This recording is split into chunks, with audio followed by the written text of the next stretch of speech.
সাধারণত গর্ভবতী নারী এবং তার পরিবার জানতে চান যে গর্ভের সন্তান ছেলে হবে না মেয়ে হবে। এখন থেকে হাইকোর্টের রায়ের পর থেকে এগুলো জানার কোনো সুযোগ নাই। কোনো ডাক্তার, নার্স, হসপিটালের কোনো টেকনিশিয়ান, কোনো স্টাফ কোনোভাবেই, কোনো মৌখিকভাবে অথবা লিখিতভাবে অথবা কোনো সাইন ল্যাঙ্গুয়েজের মাধ্যমে কোনোভাবেই গর্ভবতী নারী বা তার পরিবারকে বা কাউকে প্রকাশ করতে পারবেন না যে গর্ভের সন্তান ছেলে হবে না মেয়ে হবে।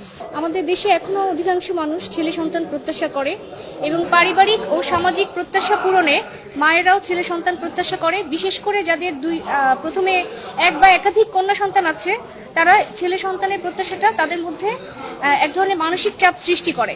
পরীক্ষার মাধ্যমে যখন গর্ভবতী নারী জানতে পারে যে তার অনাগত সন্তান মেয়ে হবে, তখন তিনি পরবর্তীতে ডোমেস্টিক ভায়োলেন্সের শিকার হন অনেক ক্ষেত্রেই, এবং মানসিক নির্যাতনের শিকার হন, এবং কখনো কখনো পরিবারের সদস্যদের দ্বারা শারীরিক নির্যাতনেরও শিকার হন।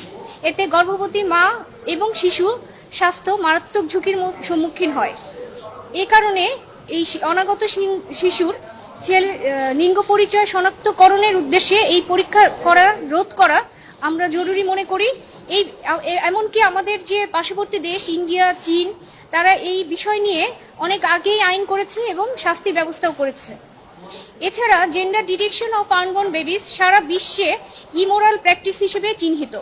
বিগত 1 ডিসেম্বর 2019 আমরা এই বিষয়ে জেন্ডার ডিটেকশনটা ব্যান করার জন্য লিগাল নোটিশ পাঠাই। লিগাল নোটিশের কোনো জবাব না পেয়ে আমরা জনস্বার্থে এই রিট পিটিশন ফাইল করি। রিট পিটিশনের প্রাথমিক শুনানি শেষে 2020 সালের 3 ফেব্রুয়ারি মাননীয় বিচারপতি এনায়েতুর রহিম এবং মাননীয় বিচারপতি মোস্তাফিজুর রহমানের সমন্বয়ে গঠিত দ্বৈত বেঞ্চ রুল ইস্যু করে। লাস্ট 4 ইয়ার্স ধরে আমরা এটা চেষ্টা চালিয়ে যাই আইনগতভাবে এই বিষয়টাকে এস্টাবলিশ করার জন্য। কিছুদিন আগে স্বাস্থ্য অধিদপ্তর এই বিষয়ে রিপোর্ট দেয়, কমিটি গঠন করে এবং রিপোর্ট দেয়। আজ এই রিটের চূড়ান্ত শুনানি হয়েছে।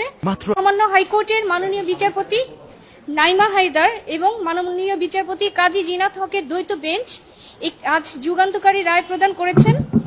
এই রায়ে বলা হয়েছে যে কোনো হসপিটাল ডায়াগনস্টিক সেন্টার, অর্থাৎ আমাদের দেশের কোনো হসপিটাল ডায়াগনস্টিক সেন্টার, ল্যাবরেটরি কোনো মাধ্যমেই অনাগত শিশুর লিঙ্গ পরিচয় প্রকাশ করতে পারবে না। অর্থাৎ গর্ভের সন্তান ছেলে না মেয়ে তা আজকে হাইকোর্টের রায়ের পর থেকে এটা জানার কোনো সুযোগ নেই। রায়ের আরেকটা অংশে বলা হয়েছে যে স্বাস্থ্য মন্ত্রণালয় অর্থাৎ রেসপন্ডেন্ট নাম্বার 1 এই যে শিশুদের যেই টেস্টগুলো করা হচ্ছে যেখানে পরিচয় প্রকাশের সুযোগ আছে সেগুলোকে রেগুলার ডাটাবেস আকারে আপলোড করবে রেগুলারলি। এই রায়টা কন্টিনিউয়াস ম্যান্ডামাস আকারে থাকবে। রায়ের পর্যবেক্ষণে হাইকোর্ট বলেছে যে কোনোভাবেই শিশুর লিঙ্গ পরিচয় প্রকাশ করা যাবে না।